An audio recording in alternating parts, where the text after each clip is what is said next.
Não foi. Ué, o que a gente viu foi que perdeu o jogo. Até veio uma mensagem essa, se tirar 3, tem que fechar. Então tem que fechar as portas, porque não consegue ganhar do Central Córdoba, isso é um fato. O Flamengo não conseguiu ganhar e o Flamengo não passou perto da vitória.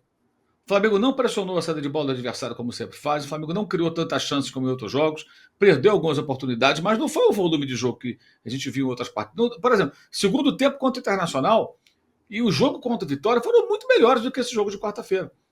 E uma coisa é você preservar, quando você já tem um certo conforto, uma gordura na fase de grupos. Essa é a hora de você, com força máxima, estar jogando em casa, cara. O jogo de estreia foi um jogo de desfalques e de críticas, porque o time não jogou tão bem lá na Venezuela. É jogo para entrar, ganhar bem e falar: olha, tô aqui. Mostrar sua cara, mostrar suas credenciais. Não é jogo para você correr risco. Curte futebol e quer testar seus palpites em tempo real? Na Implay, você participa de campeonatos de previsões sobre os jogos. É fácil, rápido e gratuito.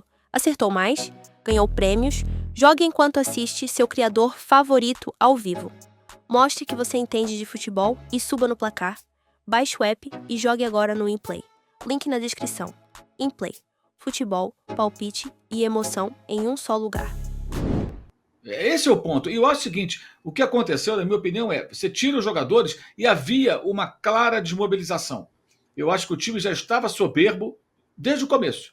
E depois, como disse o André, ele se descontrola. Acho que tem as duas coisas, a soberba e o descontrole, que para mim é reflexo da soberba. Você está tão senhor de si que quando você toma o gol, fala: caramba, nós estamos perdendo. Aí outro gol. Putz, estão perdendo 2-0. Você não estava minimamente preparado para isso. O Flamengo não imaginava que o adversário pudesse feri-lo. Isso é um erro crasso. Vê o São Paulo ontem, gente. 2-0 no Aliança, tomou um empate. Pô, o Aliança, pois é, o Aliança tinha jogado 19 vezes no Brasil, no Libertadores, tinha perdido todas. E ontem conseguiu pela primeira vez fazer um ponto. Mas esse Aliança já eliminou o Boca Juniors, na Bombonera. Então, é evidente que esse time pode representar um perigo. E foi o que aconteceu. O São Paulo tomou um empate. E o Flamengo perdeu um jogo. Então, realmente, então fecha as portas, como escreveram aí, porque não foi capaz. O Flamengo não foi capaz. E ele tirou o meio-campo do Flamengo. O meio-campo do Flamengo hoje é Gerson de la Cruz e o Pulgar. O Gerson joga pela direita, mas ele é um meia. Ele não é um atacante. Ele é um meia que joga pela direita. Quando o time perde a bola, quem sai para marcar ali mais alto é o Arrascaeta, não é ele. Então você tira boa parte do meio-campo e bota um jogador, que é o Everton Araújo, que não tem condição, gente. Não tem condição de ser titular do Flamengo. O garoto é jovem, a gente fica até com certo cuidado para não desmerecer. Pode ser que em outro clube, em outro momento da carreira, ou do próprio Flamengo, ele consiga se. Mas hoje, claramente, ele está abaixo. Ele poderia jogar no Flamengo de alguns anos. Com elencos Até que pela eram característica, tão né, bons. Mauro? A característica, ele tem valências boas, mas não casa com a característica do que o Felipe quer, com o Eu, Flamengo eu, não joga, vejo, né? eu não vejo tantas valências boas nele, não. Ele é um jogador bem limitado. Bem limitado. Não é porque ele é da base do Flamengo que fica aqui dourando a pílula. É um jogador com poucos recursos para jogar ali. Ainda mais ali no meio campo. Eu apurei que eles queriam conter as transições do adversário. Ok, então você pode encontrar aí nos argumentos técnico-táticos algumas desculpas, mas não funcionou. Não era jogo Ficou para ele. claro naquela bola que o Ortiz deu para ele, né? Que ele ficou perdido ali, perdeu a bola e teve que fazer Não é a falta. primeira vez que ele perde bola e o Flamengo se vê complicado. O Flamengo já tomou gol do Vasco em empate que ele perdeu bola, já teve outros problemas desse tipo. E assim, uma coisa é, entra o Everton para jogar. Digamos que ele entre no lugar do Pulgar, tem um De La Cruz e o Gerson com ele, é uma situação. Ou ele com o Gerson, ou ele com o Pulgar do lado. Ele entrou para jogar sem dois caras que estão no meio campo, que estariam ao seu lado se fosse o time titular.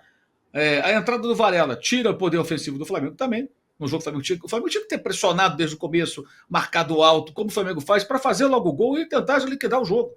Como não conseguiu contra o Vitória. Contra o Vitória, funcionou essa estratégia e os gols foram perdidos. Dessa vez, eu não vi o Flamengo ter essa volúpia toda da marcação alta. Pelo contrário, e o adversário subiu e foi jogar no campo do Flamengo e dificultou a saída de bola. A bola parada do Flamengo também é um problema muito sério. Muito sério. De novo tomou um gol de cabeça. Outra vez, né? Aconteceu. Então, esse jogo foi um jogo para muitas lições. Não sei se as pessoas vão aprender, porque até hoje não aprenderam essa lição de ter um cuidado extremo com esse tipo de adversário em jogos internacionais. O Flamengo já perdeu para o Palestino 2 vezes, uma na Libertadores e uma na Sul-Americana. Foi eliminado pelo Palestino numa Sul-Americana. 2018, se não falha a memória.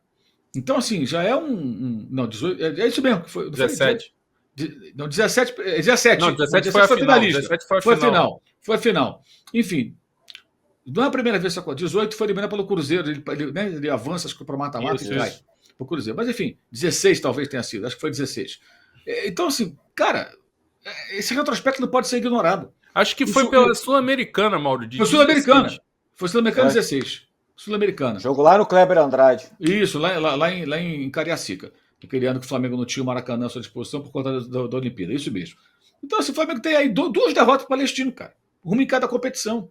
Esse histórico não pode ser ignorado. Isso não pode ser ignorado. Tem que haver muito cuidado, sabe? E até eu estava conversando com o Falso 9 antes do jogo. Ele fez lá uma análise, assistiu o jogo. Falei, cara, esquece esses jogos. Esses jogos do campeonato da Copa da Liga Argentina, eles não são parâmetro. Esse é o jogo da vida dos caras. Eles estão totalmente voltados para esse jogo. O time não vai jogar o que atua contra o Aldosivi no campeonato deles. É outra história.